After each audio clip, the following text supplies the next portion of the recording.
So we'll discuss about INISS Rheumatology Record, December 2021. Myself, Dr. Jovenpreet Singh Deol. So nearly 10 questions were asked from the topic of SLE. 2 questions were from the cutaneous manifestations of SLE.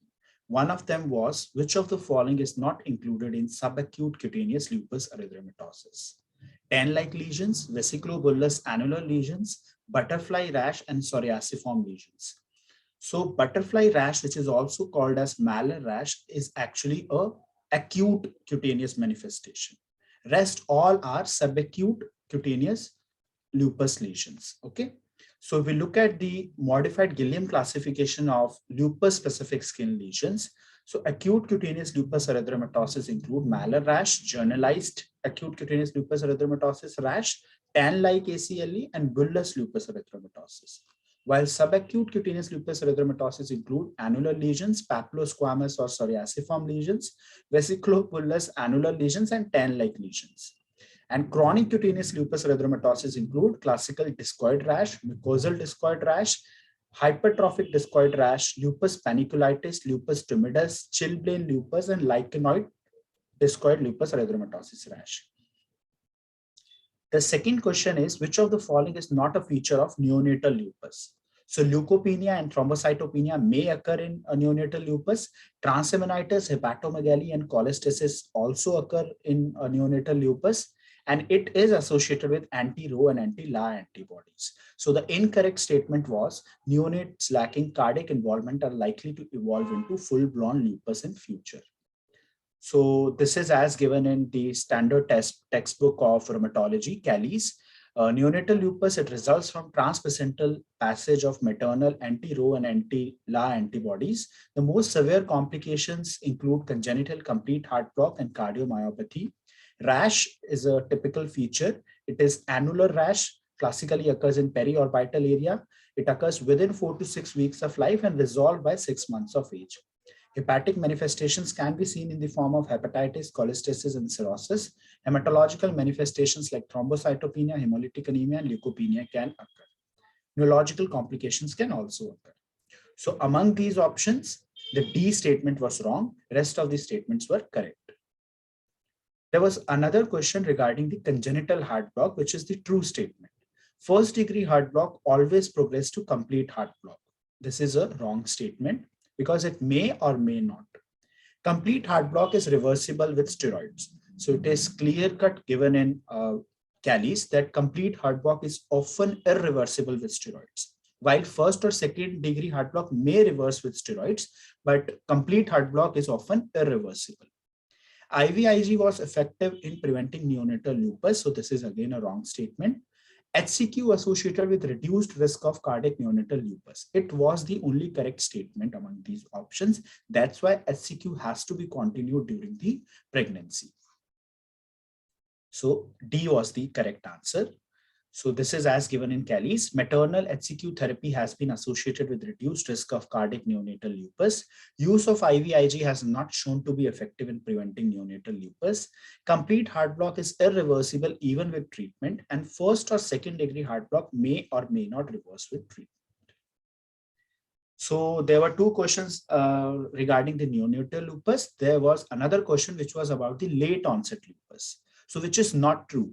RF positivity higher, pulmonary involvement is more, Sjogren syndrome is higher, and renal involvement is higher. So actually renal involvement is less common in late onset lupus. So this is given in a journal of rheumatology. There is not a mention of late onset lupus in Callies much. So late onset lupus has its onset more than equal to 50 years. There is less female predominance. Arthritis, malar rash, and renal involvement is less frequent than the classic lupus, which occurs in middle age. And most strongly and consistently associated features are serositis, ILD, and Sjogren syndrome. Less frequent autoantibodies include anti-Smith, anti-Rho, and anti-dsDNA antibodies, and there is higher prevalence of rheumatoid factor. So among these options, D was the wrong statement, because renal involvement is definitely less common than the classic variety. Now, which of the following is true about neuropsychiatric manifestations of SLE? Cerebrovascular disease is most common neurological manifestation. No, it is a wrong statement because the most common neurological manifestation is actually cognitive decline. Lupus myelopathy has a very good prognosis. Again, wrong statement because lupus myelopathy is very much disabling and it has got a poor prognosis. Chorea is more common in association with antiphospholipid antibodies. Yes, chorea is one of the non-criteria manifestation of Apla's syndrome. It is a true statement. Aseptic meningitis has neutrophilic pleocytosis. Aseptic meningitis in journal also and in case of SLE also is having rather lymphocytic pleocytosis. So it was again a wrong statement. So the correct option was only the C. Now, which of the following is not common with SLE and antiphospholipid antibodies? So there were two questions regarding the SLE with antiphospholipid antibodies.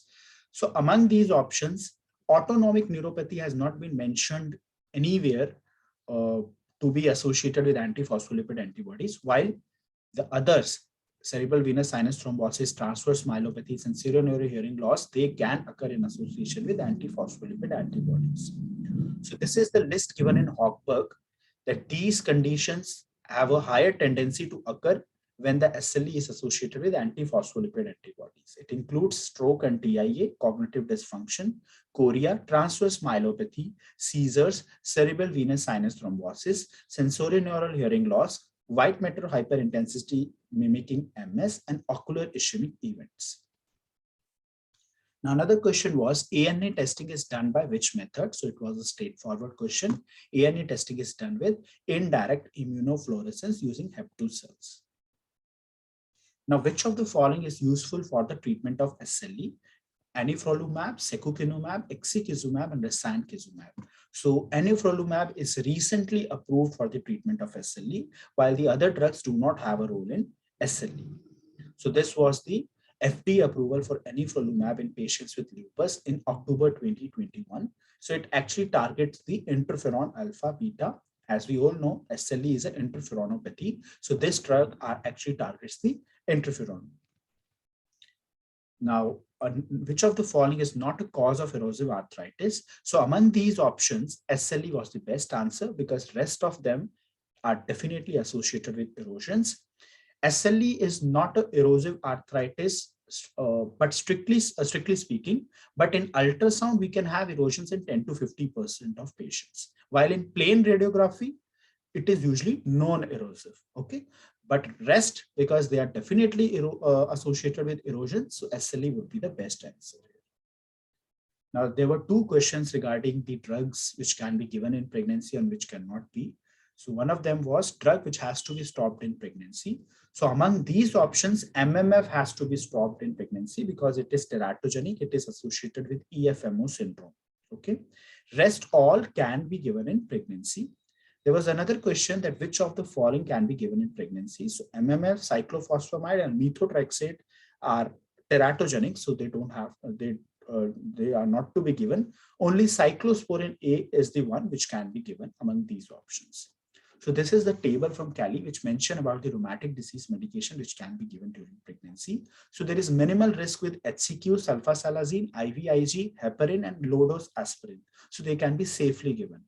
While the drugs which are associated with low to moderate risk include NSAIDs, steroids, particularly prednisone and prednisolone, azathioprine, 6-month ceftopurine, cyclosporin A, and tacrolimus, TNF inhibitors, and colchicine. So they can also be given in pregnancy.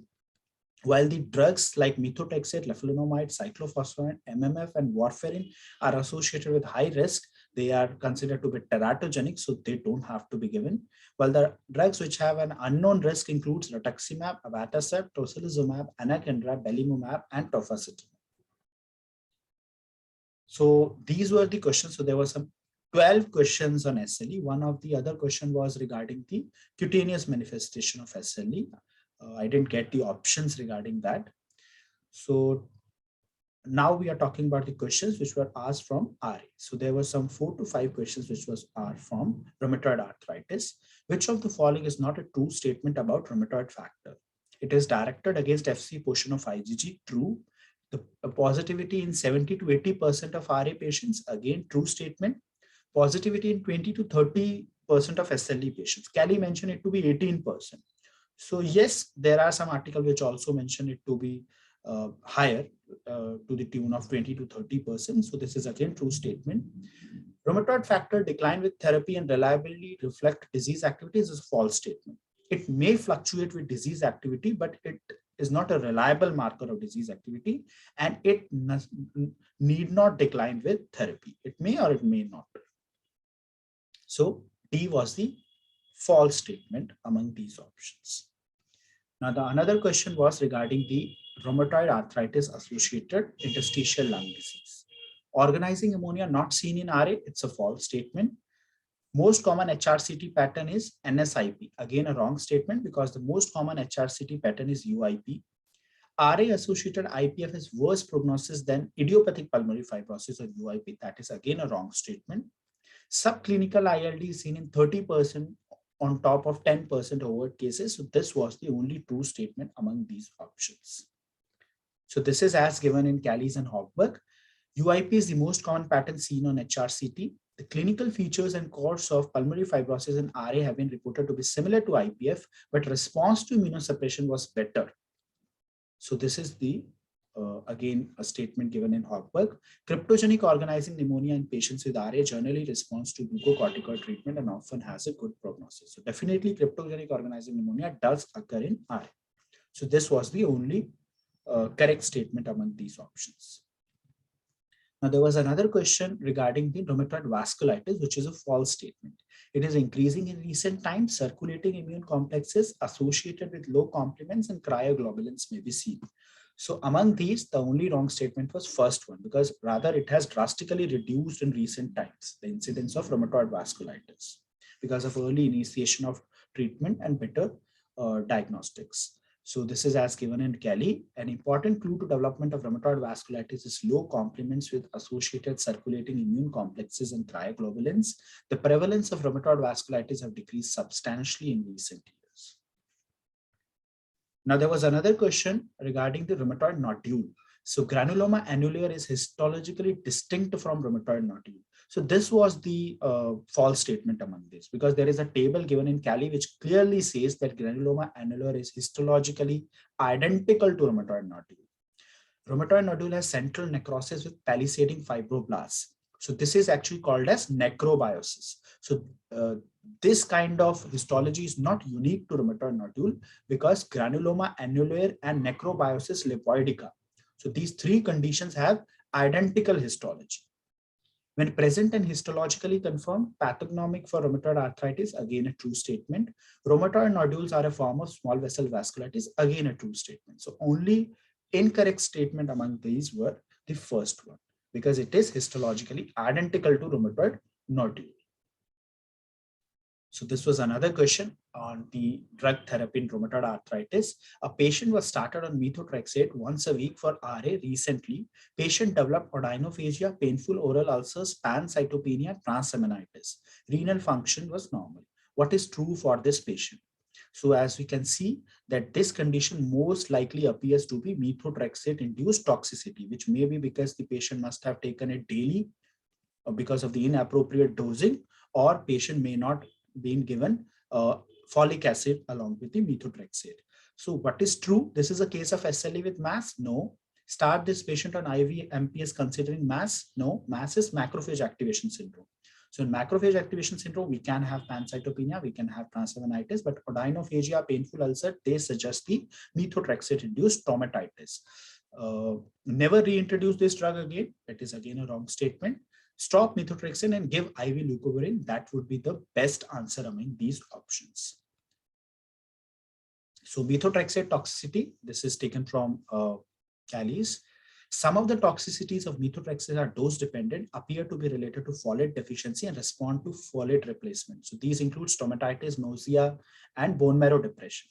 So this was the case in our question. The patient was having stomatitis, GI symptoms, as well as bone marrow suppression. So all of these conditions will respond to IV leucovorin. So we need not to, we may stop methotrexate, but it's not like that we cannot reintroduce it ever again. Other toxicities, which are idiosyncratic and allergic, may require discontinuation, like pneumonitis. So these were 5 questions from rheumatoid arthritis. There was another question on the trials. So which of the following is a correct match of trial? So secukinumab is associated with Summit 2 trial. No, it's a wrong statement. Summit 2 trial is related to ustekinumab. Tofacitinib is associated with oral solo trial. So this was actually the correct answer among these. Belimumab is associated with LUNAR trial. It's a wrong statement. LUNAR and Explorer trials are associated with rituximab. Baricitinib is associated with Beat lupus trial. It was again a wrong statement because Beat lupus trial is associated with belimumab. So the only correct option among these was tofacitinib, which is associated with oral solo trial.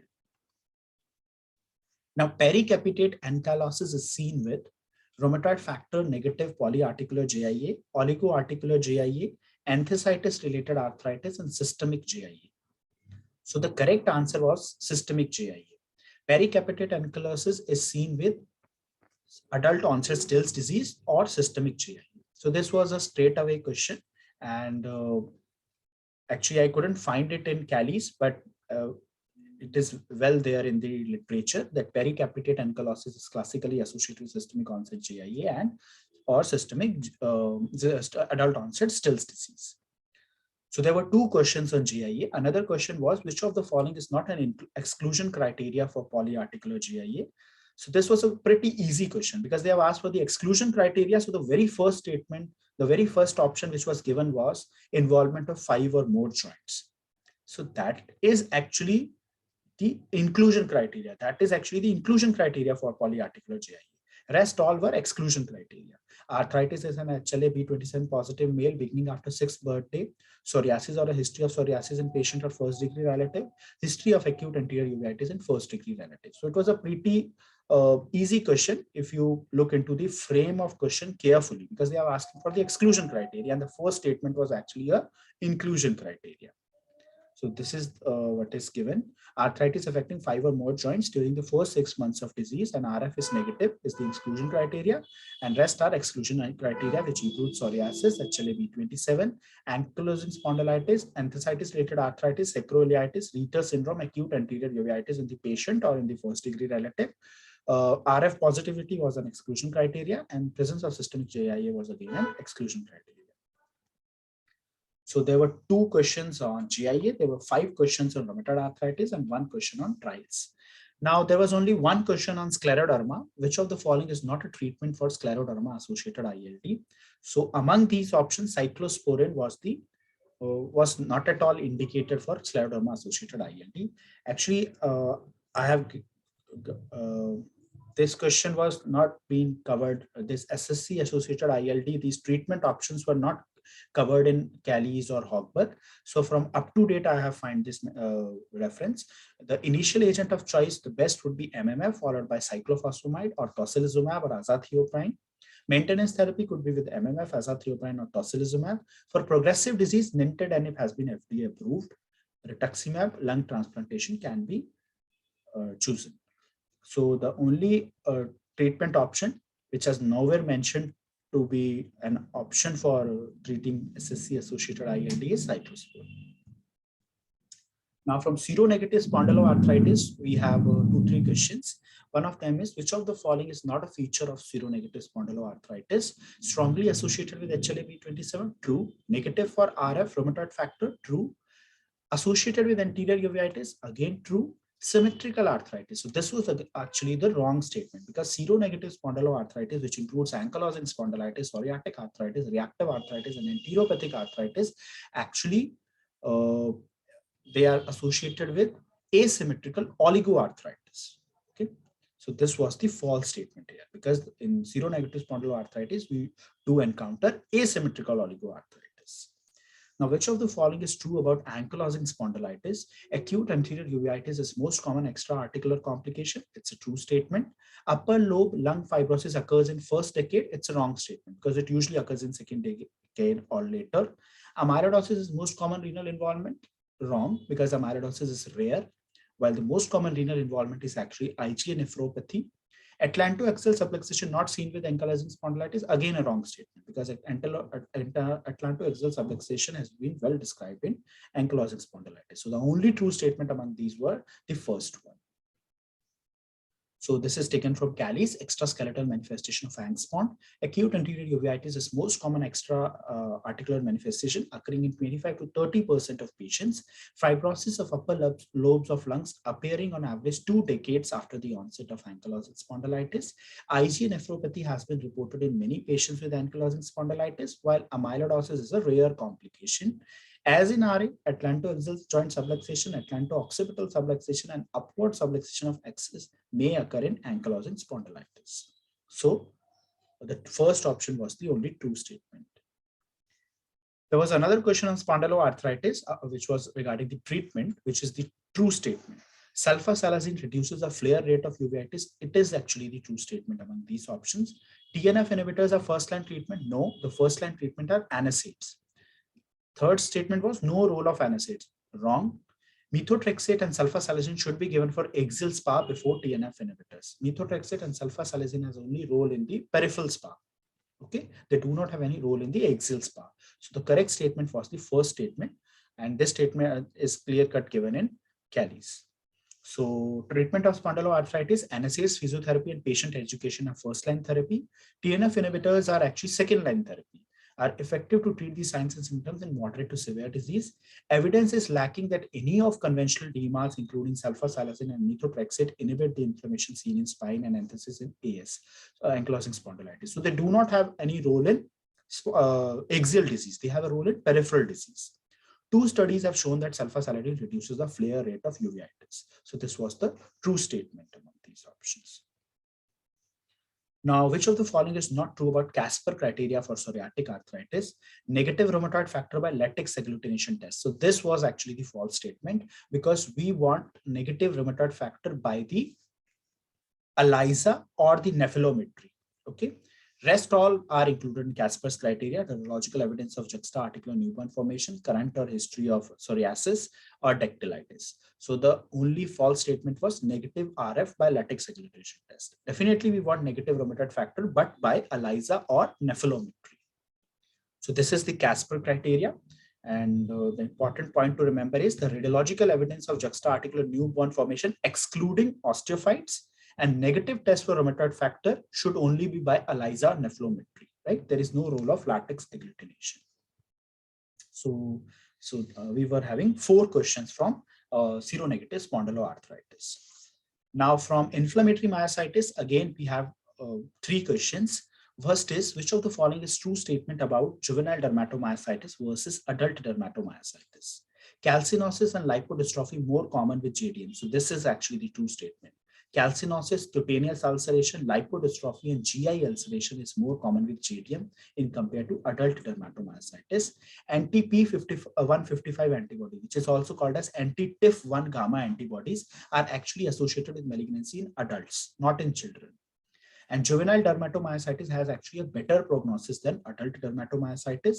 TIF1 gamma and NXP2 antibodies, they are common with juvenile dermatomyositis, while anti-synthetase antibodies are common with adult dermatomyositis. So rest 3 B, C, D statements were wrong. The only correct statement was the A1.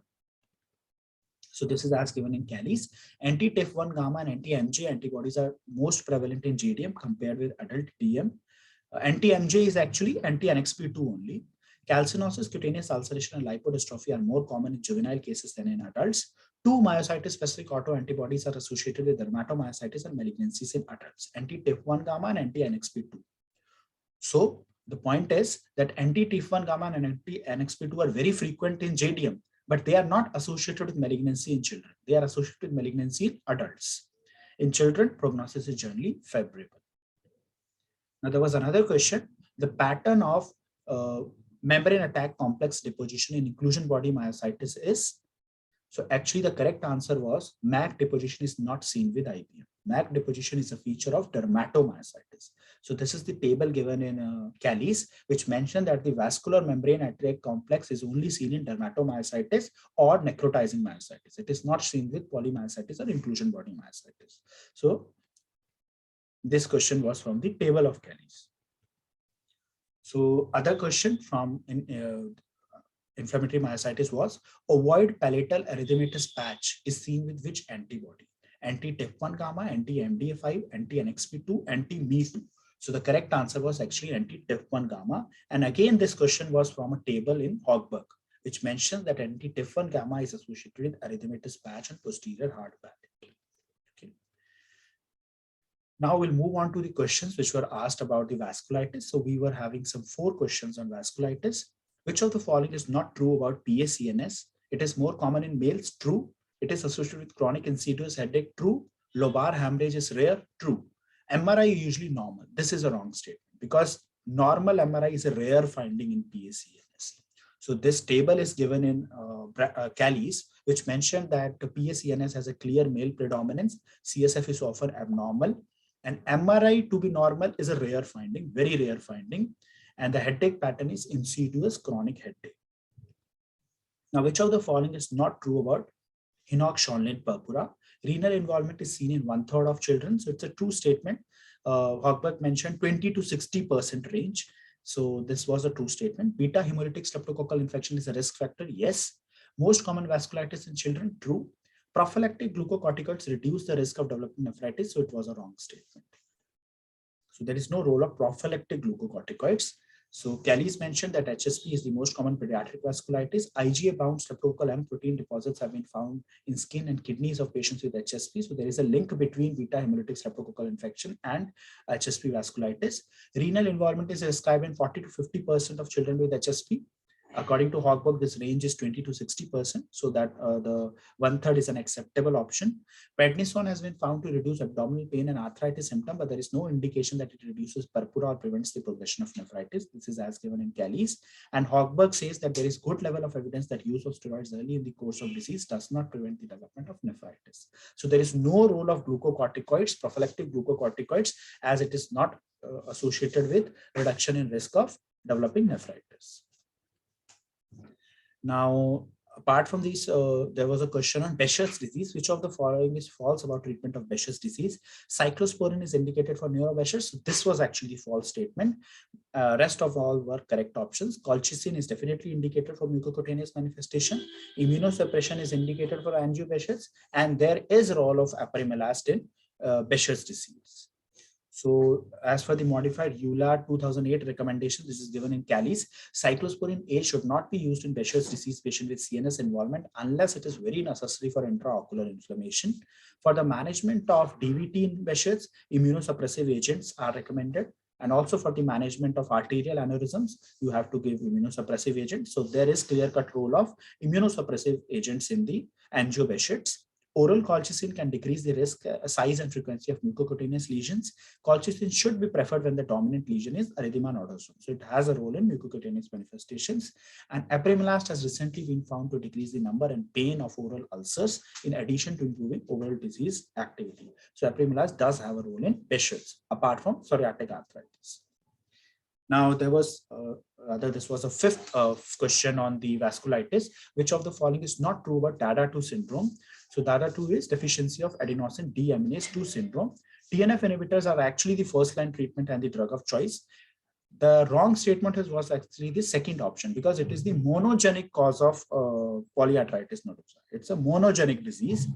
Neurological involvement, in some studies, it is mentioned to be 50%, and in some studies, it has been mentioned up to 70%. So that was a true statement. And it can present first time in adults, again, a true statement. So this is being taken from one article in the Clinical Immunology Journal.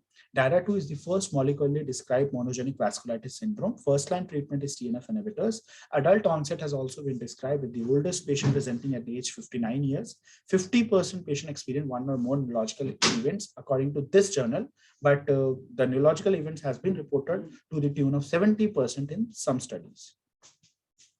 Which of the following is not true about Majeed syndrome? So there were 2 questions on the immunodeficiencies. So which of the following is not true? It is associated with neutrophilic dermatosis. It is associated with congenital dyserythropoietic anemia. It is associated with chronic recurrent multifocal osteomyelitis. And deficiency of IL-1 receptor antagonist was the wrong statement because it is associated with the leptin-2 mutation. So this is as given in Hogberg. The CRMO, congenital dyserythropoietic anemia, neutrophilic dermatosis are the salient features of this syndrome. And there is autosomal recessive loss of function mutation in lipin 2 gene. So this was the wrong statement. The deficiency of IL-1 receptor antagonist, there was another question on this. So this is actually what, called as DIRA syndrome. Okay, so DIRA syndrome is deficiency of interleukin-1 receptor antagonist. So the question was, which is true about DIRA? Ribs not involved, wrong. Not perinatal, again the wrong statement. There is deficiency of interleukin-1 receptor antagonist, that was the true statement. And it is actually autosomal recessive. So as given in Hochberg, it's an autosomal recessive disease. Typical radiographic manifestations include widened ribs and clavicles. Recently, a mutation was found to cause intrauterine disease onset and systemic involvement resembling neonatal sepsis and death in a premature newborn. So it is a perinatal disease. Now, there was another question, which is the most common cardiovascular comorbidity associated with gout? So hypertension is definitely the most common cardiovascular morbidity. There's enough literature on this, not mentioned in CALIS or it is being mentioned in CALIS that it can occur in 25 to 50% of patients. So this is actually the most common cardiovascular comorbidity. There was another question on true statement about CPPD, calcium pyrophosphate disease. So ANKH gene is associated with both sporadic and familial forms. True. Milwaukee shoulder is associated with CPPD? No. Milwaukee shoulder is associated with calcium apatite crystal disease. Acute presentation goes against CPPD? No. CPPD can present as acute arthritis, and it is associated with hyperparathyroidism and hemochromatosis. So this was the question from Harrison directly, so which mentioned that mutation in NKH gene has been described in both familial and sporadic cases. CPPD is associated with hyperparathyroidism, hemochromatosis, hypophosphatemia, and hypomagnesemia. CPPD arthropathy may be asymptomatic, acute, subacute, or chronic. Calcium apatite aggregates are found in patients with Milwaukee shoulder. Okay. So this was a question on the test. Which test is this? So this test is actually NEER test. So this test is actually the NEER test. First MTP joint is affected in, this was a straight away question. So the podagra, what we call as, so it is actually gout. So that's all from us, my side, as much I can recall. So there was 37 questions which I can recall. So if you like this video, please share and subscribe. And if you want me to discuss any topic in rheumatology, you can write in the comment box. Thank you very much.